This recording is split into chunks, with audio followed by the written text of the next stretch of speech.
Marie-Julie Jahenny was not a person the world would have expected to carry a message for the future. She lived in a small village in 19th century France, far from the cities, away from politics, noise, and fame. Her life was quiet. She lived in prayer, in suffering, and in silence. But within that silence, she said she heard something not from her own thoughts, but from heaven. She claimed to have received messages, visions of things to come. Most people at the time didn't pay attention. They saw her as just another mystic, one of many who came and went in the old days. But now, more than 100 years later, some of her words are being read again.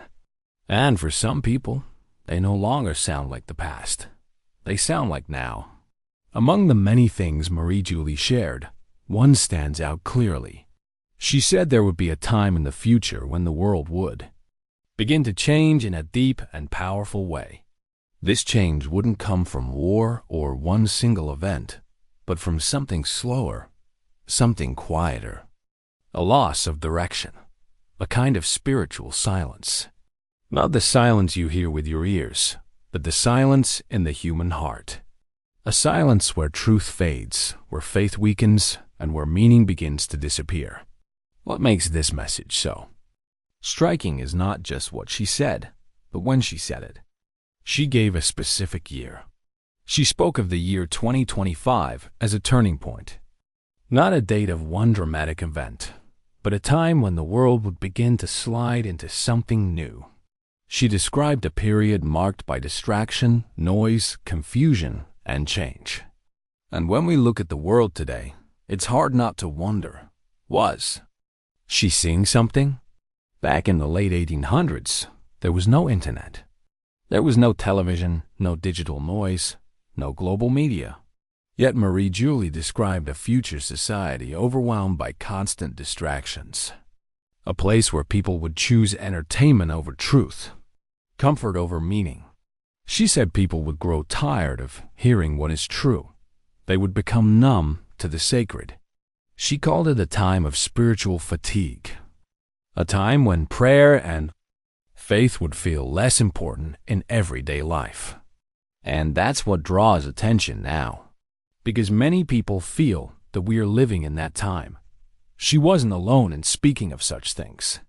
Years later, in 1917, the children at Fatima in Portugal also reported visions and warnings. They said the Virgin Mary appeared to them and shared urgent messages. These messages were about prayer, about returning to God, about avoiding a path that would lead to sorrow. The first Fatima vision showed a place of deep suffering. The second warned of a great war. The third, which was kept secret for many years, spoke of a spiritual trial that would affect the entire world and the church.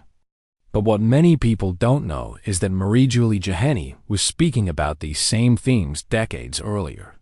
She warned of hardship, loss of faith, and a kind of sleep that would settle over humanity.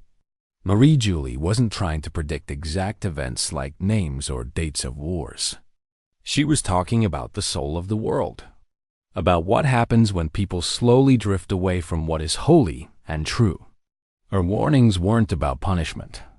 They were calls to wake up. She said again and again that God was giving people a chance to return, a chance to choose differently. Her visions always came with a door that could be opened through prayer, repentance, and change. One of the most powerful visions she had came in December 1881. In that vision, she saw something new, a kind of spiritual silence spreading across the earth. It was not silence like peace. It was the silence of people who had stopped listening, who had stopped searching for meaning, who had closed their hearts.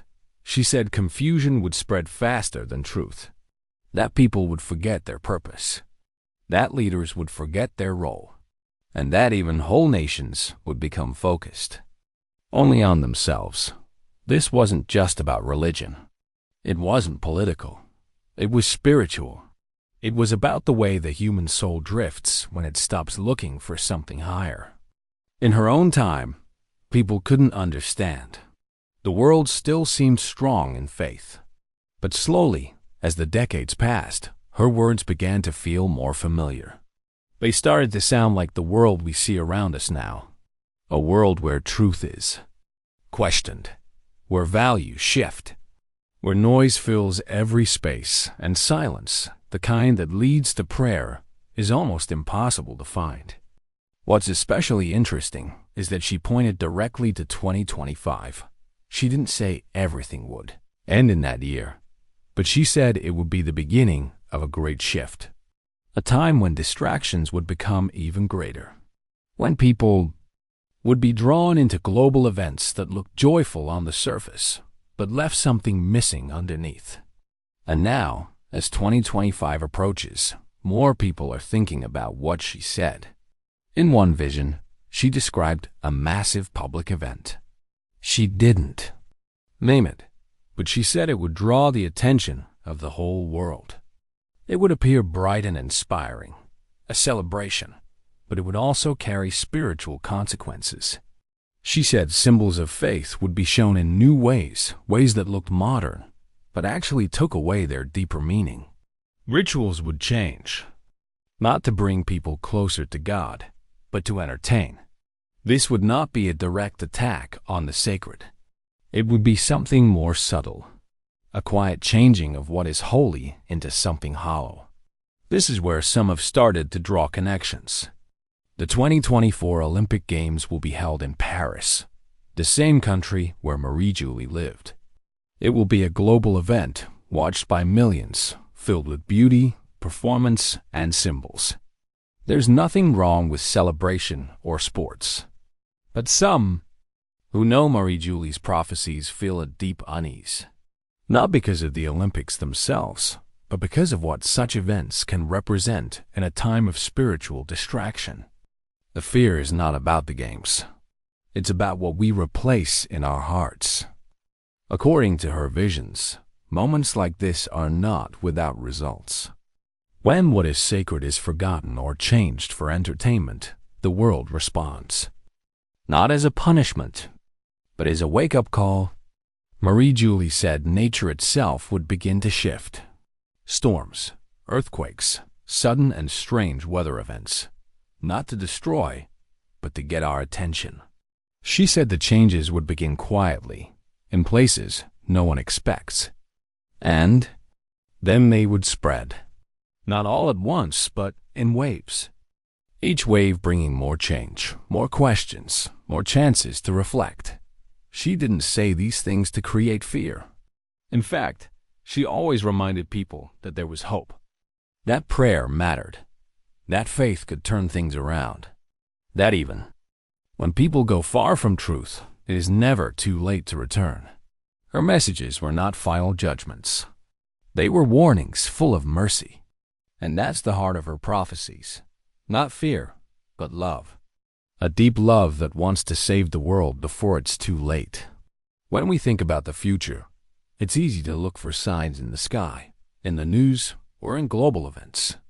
But Marie-Julie said the real change begins inside, in our choices, in what we value, in what we turn toward when we are tired or confused.